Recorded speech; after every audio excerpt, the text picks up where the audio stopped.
लंबा मार्ग दूरी घर, विकट पंथ बहुमार।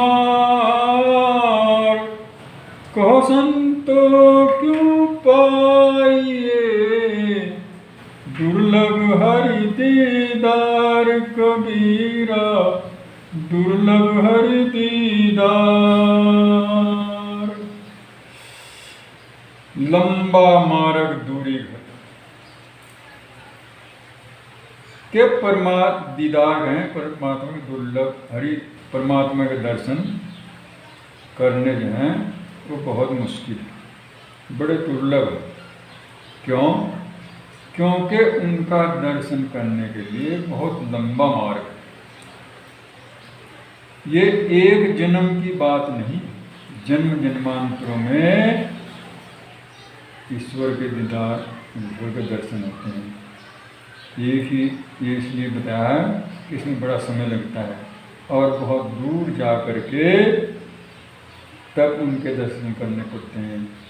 बहुत दिन भक्ति करने के बाद, बहुत दिन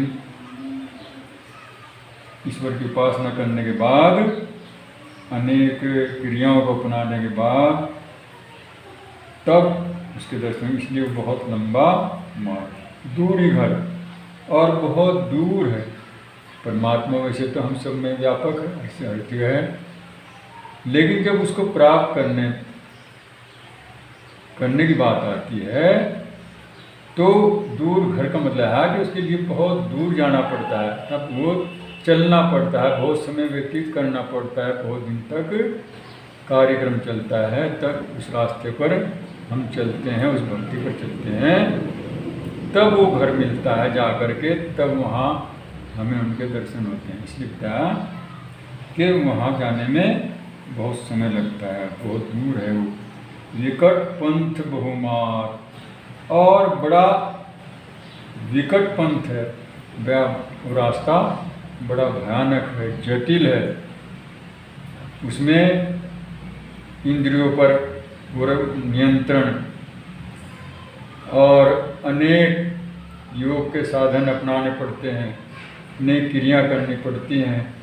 और उसमें वो रास्ता जो है उसकी भक्ति करने का बहुत कठिन है, बहुमार्ग, और उसमें बहुत सारी मार है, यानी कठिनाइयाँ हैं, मुसीबतें हैं, अनेक जो उसमें क्रियाएं हैं, उसमें जैसे काम, क्रोध, मद, लोभ, ईर्ष्या, जो अनेक ये बटमार हैं, इनसे बचना पड़ता है, इनको दबाना पड़ता है। ये कोई आसान कार्य नहीं है।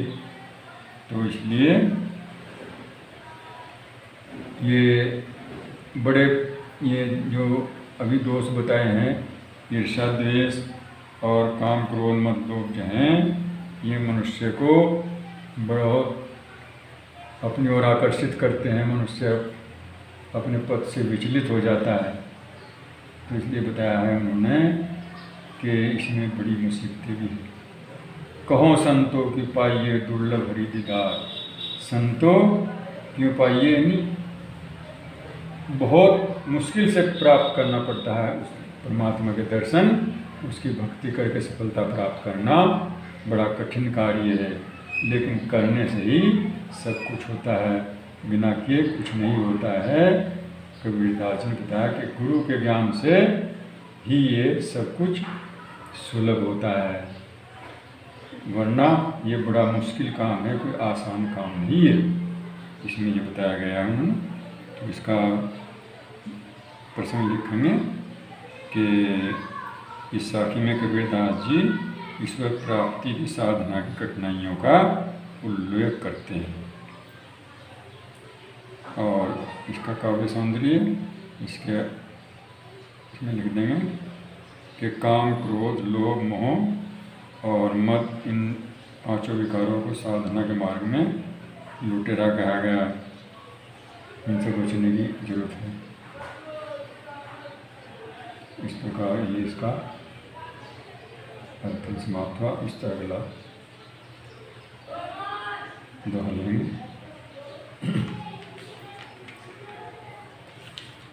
यह तन जारो मसी करो, लिखो राम का नाम।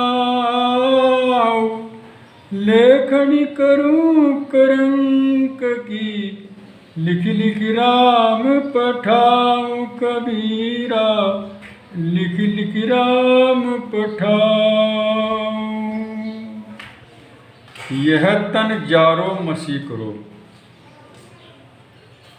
कबीरदास जी कहते हैं कि इस तन को, इस शरीर को जला करके इसकी तो स्याही बनाई जाए। लिखो राम का नाम, और राम का नाम लिखने के लिए क्या करें? इस तन के को जला करके इसकी तो स्याही बने। लेखनी करूं करंक की, और जो हड्डियां हैं उनकी क्या बनाऊं? कलम।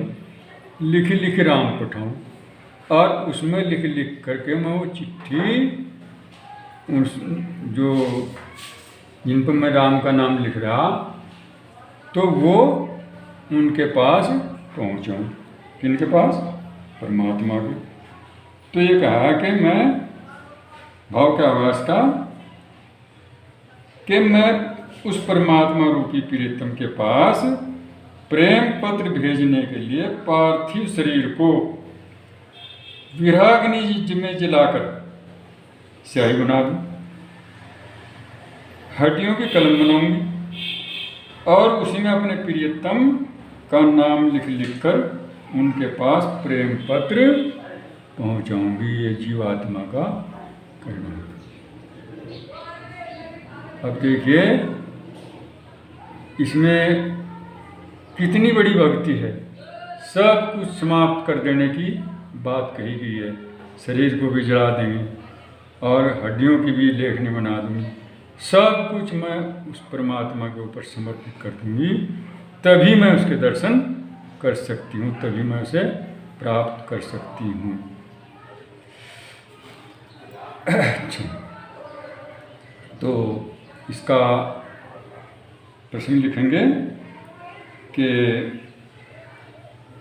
इस साखी में कबीरदास जी परमात्मा रूपी प्रियतम की प्राप्ति के लिए उसके विरह में सर्वस्व समर्पण करने के लिए तैयार आत्मा की बात कर रहे हैं। और इसके काव्य सौंदर्य में देखेंगे कि इसमें प्रेम की तीव्रता का वर्णन किया गया है और दाम्पत्य परक रहस्यवाद का चित्रण किया गया है।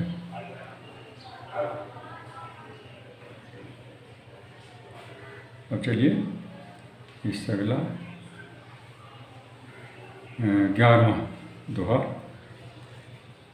कै बिरहन को मीच दे, कै आपा दिखलाई, आठ पहर का दाजना, मोह पे सहा न जाय कबीरा, मोह पे सहा न जाय। कै बिरहन को मीच दे, कै आपा दिखला। हे प्रियतम, जीवात्मा रूपी जो बिरहणी है वो कह रही है कि हे प्रियतम, क्या तो मुझे मौत दे। बिरहन को मीच दे, या तो मुझे क्या दे दे? मौत। कै आपा दिखलाए, और क्या मुझे अपने दर्शन दे दे और मेरी भक्ति को सफल कर दे। जो जीवात्मा ईश्वर की भक्ति में लगी हुई है, पूर्ण रूप से समर्पित है, तो वो उसके विरह में हर समय लगी हुई है। और वो इस अवस्था में पहुंच चुकी, वो जीवात्मा परमात्मा के विरह में जल करके वो अपने समाप्ति अवस्था में पहुंच रही है और कह रही है क्या अंत में कि मैं इतनी तंग आ चुकी हूँ इसमें कि या तो मुझे अब मीस दे यानी मृत्यु दे दे और या मुझे अपना दर्शन दे। और ये जो मैं 8 पहर का दास हूँ, यानी मैं 8 पहर का मतलब दिन रात जल रही हूँ, ये मेरे पे सहा नहीं जाता, इसको मैं सहन नहीं करती, ये मेरी सहनशीलता से बाहर है। इसलिए प्रार्थना कर रही हैं कि मैं तंग आ चुकी हूँ, आप कृपा करके या तो मुझे अपने दर्शन दे दें और या मुझे मृत्यु दे दें। ये जीवात्मा की पुकार है। तो इसमें लिखेंगे हम कि इसमें इस साखी में कबीर ने कहा है कि जीवात्मा रूपी विरहणी से अब 8 पहर का विरह सही ना है, सहा नहीं जा रहा है। तो और इसके काव्य सौंदर्य में लिख देंगे कि जीवात्मा और परमात्मा के मिलन के लिए व्याकुल है।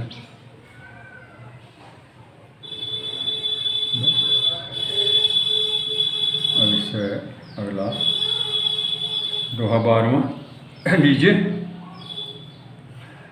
कबीर रेख संदूर की काजल दिया न जाय, नैनु रमैया रनी रया, दूजा कहाँ समाय कबीरा, दूजा कहाँ समाय। कबीर रेख सिंदूर का है, सिंदूर जो सर में लगाया जाता है, और काजल, काजल होती है। तो कबीरदास जी कहते हैं कि सिंदूर की रेखा पर काजल नहीं दिया जा सकता। जहाँ सिंदूर होता है वहाँ काजल नहीं होता। ये दोनों विपरीत दशाएं हैं। तो जहाँ वो कहते हैं जहाँ मैं राम की भक्ति कर रही हूँ, राम मेरे नैनों के अंदर बस रहा है, तो उसमें दूसरा कौन बस सकता है? दूसरा कोई नहीं आया। जब राम मेरे आँखों में बसे हैं, रम रहे हैं, दूजा उसमें कोई नहीं समा सकता है। क्या भाव है कि मैं जिस मार्ग पर चल पड़ी हूँ भक्ति के, उसको छोड़कर मैं अपना रास्ता नहीं बदल सकती। ये जीवात्मा की पुकार है। और मैं जब राम की भक्ति में लग गई, राम मेरी आंखों में बसा हुआ है, तो मैं सांसारिक जो मोहबंधन है उनमें न पड़कर मैं ईश्वर भक्ति के ही मार्ग पर चलूँगी। अर्थात जिस तरह जिसकी आँखों में राम बसा हुआ आता है, जो राम की भक्ति कर रहा है, वो किसी दूसरे रास्ते पर फिर नहीं चल सकता। वो कैसे आ सकता है उसके रास्ते पर? तो जैसे जहाँ सिंदूर की रेखा होती है, सिंदूर लगाया जाता है, उस पर काजल नहीं लगाया जा सकता। तो जो राम की भक्ति कर रहे हैं, ईश्वर की भक्ति कर रहे हैं, दूसरे रास्ते पर सांसारिक मोहबंधन में नहीं पड़ते। तो इसमें भी कहा गया है कि इस साखी में कबीरदास जी ने अपनी आत्मा में परमात्मा के अस्थायी प्रभुत्व का उल्लेख किया है कि वहाँ तो परमात्मा बसे हुए हैं, वहाँ कोई और नहीं आ सकता। अब 13 लीजिए। सायर नाही सीप बिन, स्वाति बूंद भी नाही, कबीर मोती नीप जे, सुनि सिसर गढ़ माही कबीरा, सुनि सिसर गढ़ माही। सायर नहीं, सायर में सागर, न तो सागर है और न सीप। सीप क्या होता है? जिसमें स्वाति नक्षत्र में पानी की बूंद पड़ती है और उसका मोती बन जाता है, तो उसे सीप कहते हैं। स्वाति बूंद भी नहीं, और स्वाति बूंद क्या होती है? जो स्वाति नक्षत्र में वर्षा होती है उसे स्वाति की बूंद कहते हैं। तो वो स्वाति की बूंद जब सीप में पड़ जाती है तो उसका मोती बन जाता है। तो इसके लिए 3 चीज़ें होनी जरूरी हैं, सागर भी हो और सीप भी हो और स्वाति बूंद भी हो, तब मोती बनता है। कबीर मोती नीप जय, सुन्नी सिसर गढ़ माही। लेकिन कबीर दास जी कहते हैं कि यहाँ तो मोती नीप, जब मोती की उत्पन्न हो रहा है शून्य में ही, शून्य सिसर गढ़ माही, अर्थात यहाँ तो जो ब्रह्मरंध्र है मनुष्य के, उसमें एक शून्य शिखर, उसे ब्रह्मरंध्र कहते हैं, वो उसमें मोती उपजता है। जो भक्त लोग होते हैं, साधक लोग होते हैं, योग साधना द्वारा, ईश्वर भक्ति द्वारा जो आनंद प्राप्त करते हैं, वो उनके ब्रह्मरंध्र में जो आनंद की प्राप्ति होती है उसे मोती कहते हैं। कि यहाँ बिना सागर के ही, बिना स्वाति बूंद के, बिना सीप के ही जो भक्त लोग हैं, ईश्वर की भक्ति करते हैं, साधना करते हैं, उनके ब्रह्मरंध्र में जो आनंद, जो दिव्य ज्ञान प्राप्त होता है, उसको मोती बताया गया है। और वो मोती उनके उस स्थान पर उत्पन्न होता है, उनके ब्रह्मरंध्र में मोती पैदा होता है।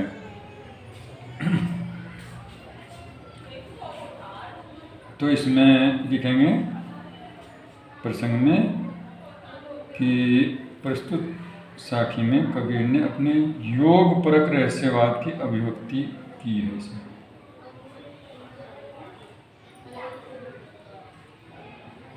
हठयोग की रहस्यानुभूति का चित्रण करते हुए ये बात उन्होंने कही है कि जब योग साधना द्वारा मनुष्य भक्ति करता है, साधना करता है, तो ब्रह्मरंध्र में उसे आनंद की प्राप्ति होती है एक, और उसको उन्होंने मोती कहा। तो ये इसके प्रसंग हो जाएगा। और काव्य सौंदर्य इसका यही है बस। इसमें उन्होंने बहुत उच्च स्तर की भक्ति का वर्णन किया है। अगला दोहा लीजिए। पानी ही ते हिम भया, हिम हवा गया बिलाई, जो कुछ था सोई भया, अब कुछ कहा न जाई कबीरा, अब कुछ कहा न जाई। कबीर दास जी कहते हैं कि पानी ही ते हिम बहा। पानी था, पानी से हिम बन गया, यानी जब पानी ठंडा होकर के बर्फ बन जाता है, और बर्फ बन करके क्या होता है, फिर वो फिर गर्मी पा करके फिर वही बन जाता है, पानी बन जाता है। बर्फ से पानी और पानी से बर्फ। जो कुछ था सोई भया, अब कुछ कहा ना जाए। और जो कुछ पहले था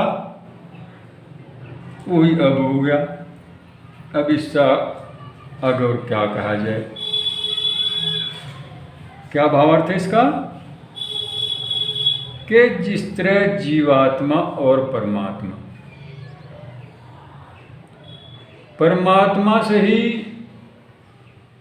बिछुड़ करके जीवात्मा अस्तित्व में आता है, ऐसा कबीर का मानना है। जीवात्मा अलग हो गया, जिस तरह समुद्र से पानी की बूंद अलग हो जाती है, इसी प्रकार परमात्मा से जीवात्मा अलग हो जाता है, हालांकि वो उसी का अंश है और फिर उसी में मिल जाता है। जैसे बर्फ का पानी पानी का बर्फ बन जाता है, इस तरह ही जीवात्मा परमात्मा में मिलकर परमात्मा बन जाता है और जब उसका अलग अस्तित्व हो जाता है तो वो जीवात्मा बन जाता है। इस प्रकार उन्होंने कबीरदास जी ने ये बात दर्शाई है कि वो जो कुछ पहले था वही हो जाता है और उसके बाद और कुछ नहीं कहा जा सकता। तो इसका लिखेंगे कि इस साखी में कबीर ने आत्मा को परमात्मा का ही माया मंडित रूप बताया कि आत्मा परमात्मा एक ही हैं और वो मिलने पर परमात्मा हो जाता है, छूटने पर जीवात्मा। और इसके काव्य सौंदर्य में बताया कि आत्मा परमात्मा का ही रूप है जो माया के कारण पृथक प्रतीत होता है। माया के हटने पर वह पहले से सही हो जाएगा। तो ये इसका काव्य सौंदर्य। अब चलेंगे इससे अगला दोहा। पंखी उड़ानी गगन को पयंड रहा परदेश,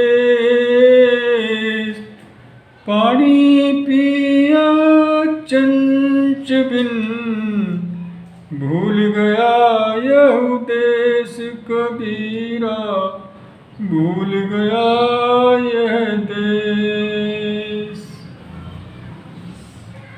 पंखी उड़ानी गगन में पेंड रहा परदेश। पंखी कहें पक्षी अर्थात जीवात्मा और पेंड शरीर। क्योंकि जब जीवात्मा जब मनुष्य मर जाता है तो उसका जीवात्मा जो है वो तो चला जाता है, शरीर पड़ा रहता है।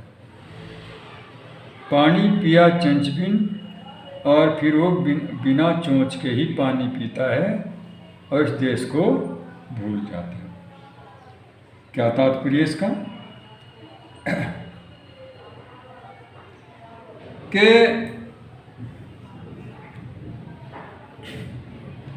जब पक्षी यानी जीवात्मा चला गया, आकाश में उड़ गया, चला गया और शरीर यहीं पड़ा रहा, उसको लोग जला देते हैं। तो पानी चंच के से मतलब क्या है कि जो मरने के बाद की जो अवस्था है उसमें बताया है कि जीवात्मा के हाथ पैर और शरीर का कोई अंग नहीं रहता। वो जितने भी कार्य हैं आनंद प्राप्त करता है, कल्पनाएं करता है, सपने देखता है। जिस प्रकार हम सपने में हालांकि हमारा शरीर कार्य नहीं करता, लेकिन सपने में हम पता नहीं कहाँ कहाँ घूमते हैं, कितनी चीज़ों को देखते हैं, खाते हैं, पीते हैं, सपने में खा रहे, बोल भी रहे, बात कर रहे, लेकिन शरीर उस वक्त शांत पड़ा रहता है। इस तरह ही जब जीवात्मा इससे निकल जाता है, जो संस्कार उसके अंदर होते हैं, वो संस्कार उस जीवात्मा को दिखाई देते रहें, उसकी अनुसार ही उसकी क्रियाएं होती रहती हैं। जिस तरह हम उदाहरण रूप सपने में देखते हैं, इस तरह मरने के साथ बाद जो जीवात्मा जाती है, उसके साथ हमारे जीवन भर के जो संस्कार हैं वो साथ में जाते हैं, और हम उनके अनुसार ही, उन संस्कारों के अनुसार ही दुख सुख का अनुभव करते हैं।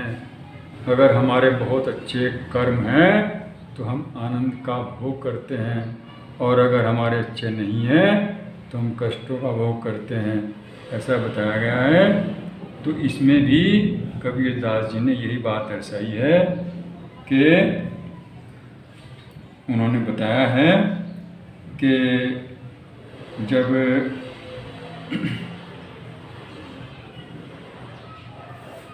पक्षी उड़ जाता है तो ये आत्मा रूपी पक्षी सहस्रार चक्र रूपी प्रकाश की ओर उड़ जाता है, और यह पिंड बिना आत्मा के ही रह जाता है। सहस्रार चक्र में जाकर वह इंद्रियों से परे हो जाता है, क्योंकि इंद्रियां तो सब राख में जला दी जाती हैं, और अंग कोई नहीं रहता, बिना अंगों के ही वो ब्रह्मानंद को प्राप्त करता है। वो अपने बिना अंगों के ही सब आनंदों को प्राप्त करता है, ये इसमें बताया गया है।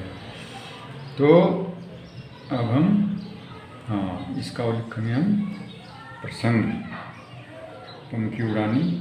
तो इसके उसमें इस साखी में कबीर ने साधना स्वरूप परमात्मा प्राप्ति की स्थिति का उल्लेख किया, और इसका काव्य सौंदर्य कबीर पर नाथों और सिद्धों का जो हठयोग का प्रभाव था वो इसमें दिखाई दे रहा है।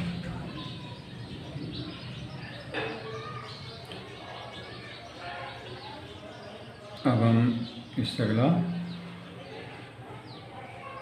पिंजर पिंजर प्रेम पर कासिया अंतरि भया उजास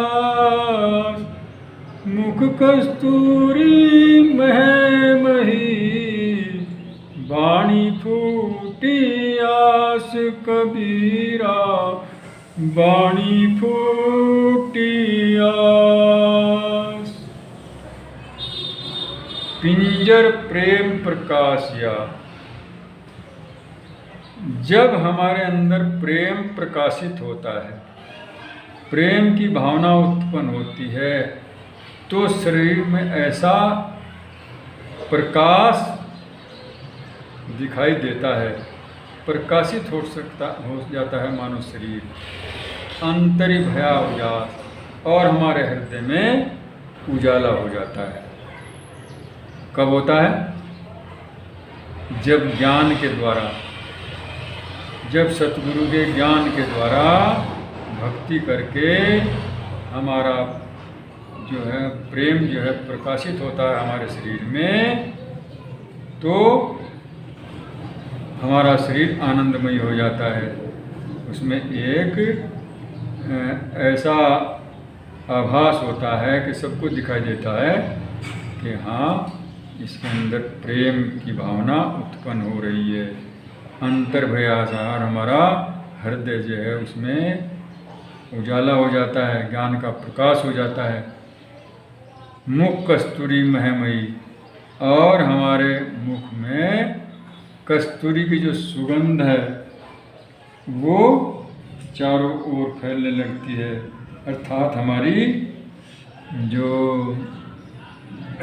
मुख है उससे हमारी ऐसे शब्द निकलेंगे जब प्रेम होता है आदि के अंदर, तो बहुत अच्छी तरीके से, बहुत सभ्यता के साथ, बहुत नम्रता के साथ वो बात करता है और उसकी वाणी इतनी सुंदर लगती है कि मानो उससे खुशबू आ रही है।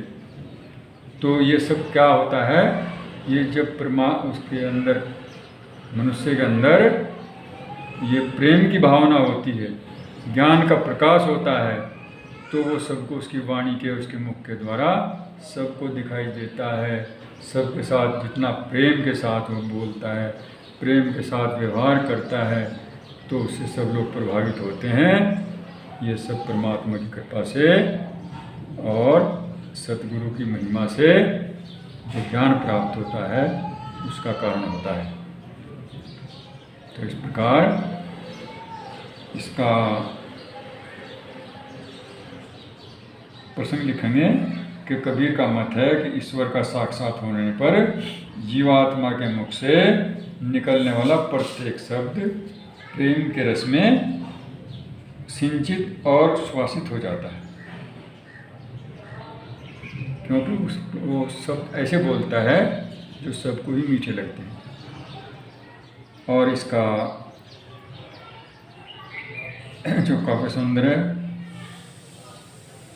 उसमें लिख देंगे क्या, यहाँ परमात्मा से मिलन का अनुभव व्यक्त किया गया है और ईश्वर से साक्षात होते ही जीवात्मा परम पवित्र, निर्मल और विलक्षण हो जाती है। अब जिसका अगला चलिए। नैनांतरी आवतु ज्यों नैन झपेऊ, ना हो देखो और को, ना तुझ देखन देहु कबीरा, ना तुझ देखन देहु। नैनांतर आव, कबीर दास जी कहते हैं, हे परमात्मा नैनांतर आओ, तुम मेरी आंखों में आओ। और जैसे ही आप मेरी आंखों में आ जाओगे तो मैं अपनी आंखों को एकदम बंद कर दूंगा और ना तो मैं फिर किसी दूसरे को देखने दूंगी, ना हो देखो और मैं फिर उसके बाद किसी और को नहीं देखूंगी, ना तुझ देखन दूं और ना आपको ही मैं किसी और को देखने दूंगी। ये जीवात्मा कह रही है। क्या कह रही है?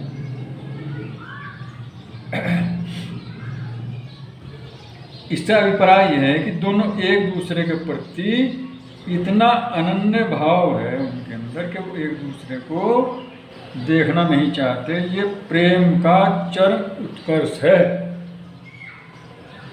कि बस परमात्मा ही परमात्मा है और मैं उसे अपने अंदर ले करके बस मैं उस पर ही समर्पित हो जाऊं और किसी और को न देखने दूं और न मैं खुद ही किसी और को देखूं।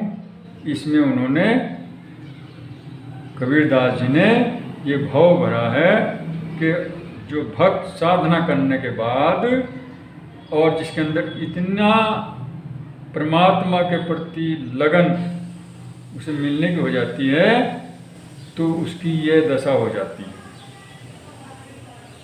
तो इसमें हम लिखेंगे कि साखी की प्रस्तुत पंक्तियों में कबीर आत्मा का परमात्मा के प्रति अनन्य प्रेम प्रदर्शित करते हैं, ये बात लिख लेंगे। और काव्य सौंदर्य में इसमें प्रेम की अनन्यता का स्वाभाविक एवं मर्मस्पर्शी चित्रण किया गया है। वास्तव में अनन्य प्रेम में प्रेमी और प्रिय दोनों एक दूसरे के लिए ही जीवन चाहते हैं और वही बात इसमें दिखाई गई है कि मैं तेरे लिए और आप मेरे लिए, बस हमें और कोई संसार से, दुनिया से, अन्य से, किसी से भी कोई मतलब नहीं।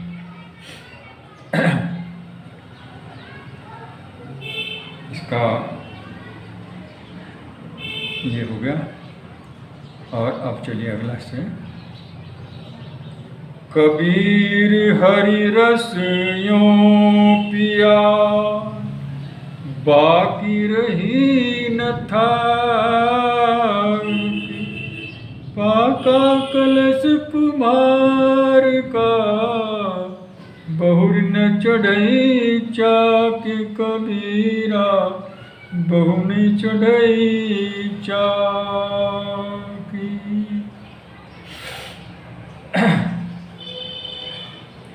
हरि रस ईश्वर की भक्ति का इतना रस पिया कि मेरे मन की सारी तृष्णा समाप्त हो। कबीर हरि रस यूं पिया, बाकी रही न थाकी। थाकी क्या? प्यास। यानी कबीरदास जी कहते हैं कि मैंने ईश्वर की इतनी भक्ति की, इतना आनंद लिया कि अब मुझे उसकी प्यास नहीं रही, अर्थात मैं उससे पूर्ण रूप से तृप्त हो गई हूँ। ईश्वर भक्ति की में जो मुझे आनंद मिला, उस आनंद से मैं बिल्कुल तृप्त हो गई हूँ। ये जीवात्मा का कथन है कि जीवात्मा जब ईश्वर की भक्ति करता है, साधना करता है, तो उसे जो आनंद मिलता है, और उस आनंद से जब वो पूर्ण रूप से तृप्त हो जाता है, तब उसकी स्थिति हो जाती है। पाका कलश कुम्हार का, बहु न चढ़े चाहे। जिस प्रकार जो कलश, जो घड़ा एक बार पक जाता है और फिर उसे दोबारा चाक पर नहीं चढ़ाया जाता, जो एक बार पक जाता दोबारा कोई नहीं चढ़ाता उसे। इसलिए क्या कहते हैं कबीर कि जब एक बार उस आनंद में, उस भक्ति से इस स्तर पहुंच गया और उसने मुक्ति को प्राप्त कर लिया और उसका जो है आवागमन समाप्त हो गया, संसार में जन्म लेना और मरण कर होना, उसका ये बात समाप्त होगी, तो अब इसे किसी चीज़ की और आवश्यकता नहीं रही। उसे संसार में आने के, जिस तरह घड़े को, कच्चे घड़े को भी दोबारा चढ़ाया जाता है, कच्चा कढ़ाई पकाया जाता है, तो जो साधन रहित होता है उसे ही साधना करनी पड़ती है। लेकिन जिसने सब कुछ कर लिया, ईश्वर का प्रेम प्राप्त कर लिया, ईश्वर का आनंद प्राप्त कर लिया, उसका आवागमन समाप्त हो गया और अब उसे संसार में आने की आवश्यकता नहीं। तो इसका प्रसंग लिखेंगे हम कि मनुष्य तृष्णा के कारण इस संसार में के आवागमन से मुक्त हो जाता है। कबीर ने यहाँ इसी दार्शनिक सत्य को प्रकट किया है। और भाई इसका जो है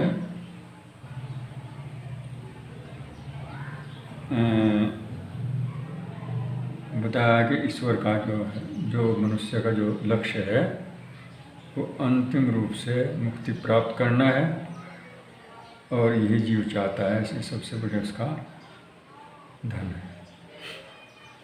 अब चलिए इससे अगला दोहा यह है। हेरत है सखी, रहा कबीर हिराई, बूंद समानी समुद में, शोकत हेरी जाय कबीरा, शोकत हेरी जाय।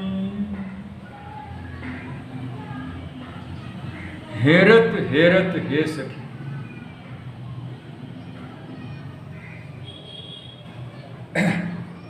रहा कबीर हिराई। कबीर दास जी करते हैं कि खोज करते करते खोज, रहा कबीर हिरण, और कबीर जो था वो खो गया। खोज करते करते कबीर जो है वो खोया गया। हिरण माने खो गया। तो क्या भाव है इसका कि परमात्मा यानी परमात्मा को ढूंढते ढूंढते, परम तत्व को ढूंढते ढूंढते आत्मा जो है वो ब्रह्म में मिल जाता है। इतनी शक्ति उसके अंदर हो जाती है, भक्ति करते करते वो इस स्तर पर पहुंच जाता है कि वो ब्रह्म जैसा ही हो जाता है और वो अपना अस्तित्व भूल जाता है। रहा कबीर हृदय, वो अपने आप को खो देता है। किसका अस्तित्व हो जाता है? परमात्मा का। परमात्मा की खोज करते करते मनुष्य, जीवात्मा उस स्तर पर पहुंच जाती है कि वो अपने आप को परमात्मा में ही मिला देती है, वैसी ही हो जाती है। और वो अपनापन जो है उसका समाप्त हो जाता है, वो अपनेपन को खो देता है। बूंद समानी समझ में शोकत हेरी जाए, और उसकी ये स्थिति हो जाती है कि जिस प्रकार समुद्र में और बूंद, जब बूंद समुद्र के अंदर चली जाती है तो उसको फिर खोजा नहीं जा सकता। अर्थात जब जीवात्मा परमात्मा में मिल जाती है तो वो भी परमात्मा ही हो जाती है, वो फिर उसको हम खोज नहीं सकते। इसलिए हम खोज कर रहे थे कहें कि परमात्मा की। तो कबीर लिखेंगे कि कबीरदास जी कहते हैं कि हे संतो, कि मैं परमात्मा को ढूंढते ढूंढते स्वयं ब्रह्म में हो गए। अर्थात ब्रह्म के प्रति ऐसा भाव विभोर हुआ कि अपने अस्तित्व को बिल्कुल ही भूल गया। मेरी दशा ठीक वैसी ही हो गई जैसे जल की बूंद जो समुद्र से अलग हो गई थी फिर समुद्र में मिल गई हो। अर्थात जिस प्रकार समुद्र में मिले जल की बूंद को पृथक नहीं किया जा सकता, उसी प्रकार ब्रह्मलीन जीवात्मा को भी अलग नहीं किया जा सकता। जो ब्रह्म में लीन हो चुकी उसे फिर अलग नहीं किया जा सकता। तो इसमें ये बताया गया है। तो इसका लिखेंगे प्रसंग के प्रस्तुत साखी में कबीर की ब्रह्म साधना के परिणाम स्वरूप महामिलन का चित्रण किया गया है। कबीर अपने को प्रेमिका और ब्रह्म को प्रेमी मानते हैं और जीवात्मा तथा परमात्मा के मिलन को जल की बूंद और सागर को रूपक मानकर चलते हैं। ये इसका प्रसंग लिख देंगे और इसके काव्य सौंदर्य में लिख देंगे कि भाई समुद्र परमात्मा का तथा बूंद जीवात्मा का प्रतीक है। अब चलिए 20वां दोहा। कबीर यह घर प्रेम का, खाला का घर नाही, शिशु तारे हाथी करी, सो बैठे घर माही कबीरा सो बैठे घर माई। कबीर यह घर प्रेम का। कबीर दास जी कहते हैं कि जो प्रेम का घर है ना, उसमें बैठना बहुत मुश्किल है।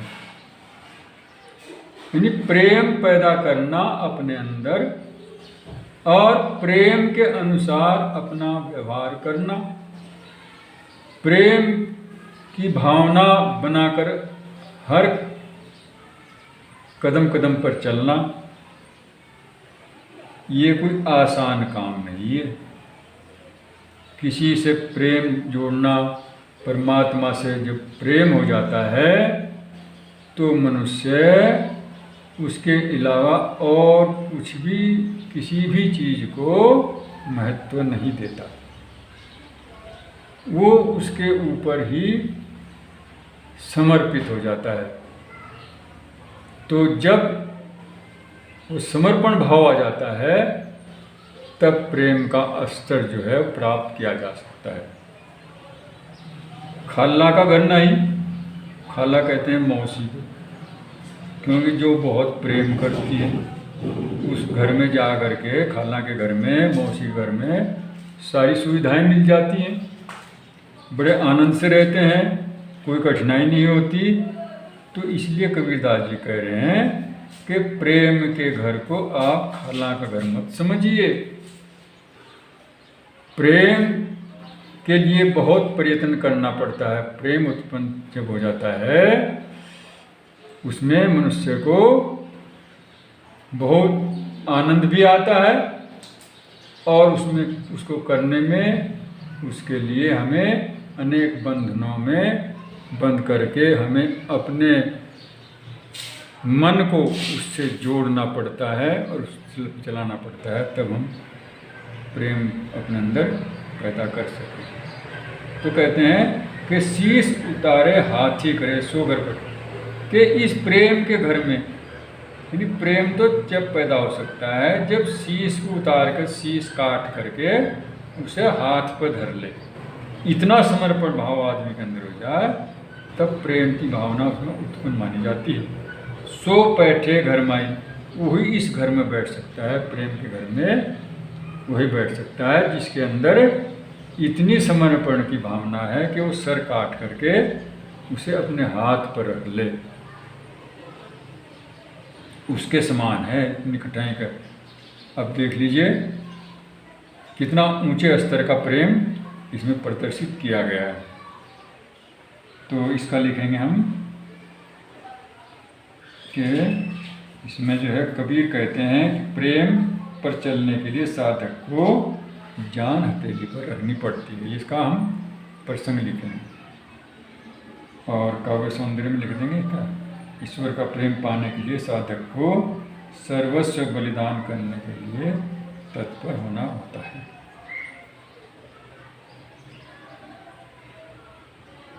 अब चलिए 21। जब मैं था तब हरि नहीं, अब हरि है मैं नाही, सब अंधियारा मिट गया, जब दीपक देखा माही कबीरा, दीपक देखा माही।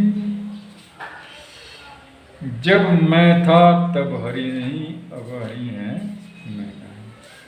कबीरदास जी कहते हैं कि जब मैं था, मैं का मतलब अहंकार, घमंड, अपना अस्तित्व, अपनापन, कि जब मेरे अंदर मैं थी, घमंड था, अभिमान था, तब मैं हरि को कुछ भी नहीं समझता था, न हरि की भक्ति करता था, न उसका कोई महत्व समझता था, क्योंकि मेरे अंदर जो अभिमान था, घमंड था, मुझे अपने पर ही सब कुछ विश्वास था कि मैं ही सब कुछ कर सकता हूँ, परमात्मा को शक्ति नहीं। जब मेरी ये भावना थी तब मेरे अंदर भगवान को जानने की कोई इच्छा नहीं थी। अब हरि है मैं नहीं, और अब मेरे अंदर हरि है, परमात्मा है। वो मैं जो थी, वो अहंकार जो था, वो समाप्त हो गया, वो खत्म हो गया, अब नहीं रहा। क्योंकि दोनों में से एक ही चीज रह सकती है, या तो परमात्मा की भक्ति और या मनुष्य का अहंकार। इसमें ये बात बताई गई है कि जिसके अंदर अहंकार होता है वो परमात्मा को कुछ भी नहीं समझता, और जब उसके अंदर प्रेम और परमात्मा की उपस्थिति होती है, परमात्मा के प्रति उसकी श्रद्धा होती है, तब उसके अंदर अहंकार नहीं रह जाता। सब अंधियारा मिट गया जब दीपक देखा मैंने। ये बात कब पैदा हुई? जब मैंने ज्ञान का दीपक अपने अंदर जलाया, अर्थात मुझे गुरु ने मेरे ज्ञान दिया, और मैं उस ज्ञान के द्वारा इन सब बातों को समझ गया, और मेरा जो अज्ञान फिर मिट गया, और मेरा घमंड भी उसके साथ ही समाप्त हो गया। इसलिए कबीरदास जी कहते हैं कि हरि के होते हैं, परमात्मा की भक्ति होते, मनुष्य के अंदर अहंकार नहीं रहता। अगर अहंकार है तो ईश्वर की उसके अंदर उपस्थिति नहीं हो सकती। इसमें लिखेंगे हम इसके प्रसंग में कि प्रस्तुत साखी में अहंकार के परिणाम पर प्रकाश डालते हुए कबीरदास जी कहते हैं। और भी काव्य सौंदर्य में लिखेंगे इसके कि प्रभु प्राप्ति में अहंकार सबसे अधिक बाधक होता है। ये बात लिखें। बस ये प्रसंग समाप्त हुआ इसकी जो साखी हैं, और आप सबको बड़ा बड़ा धन्यवाद।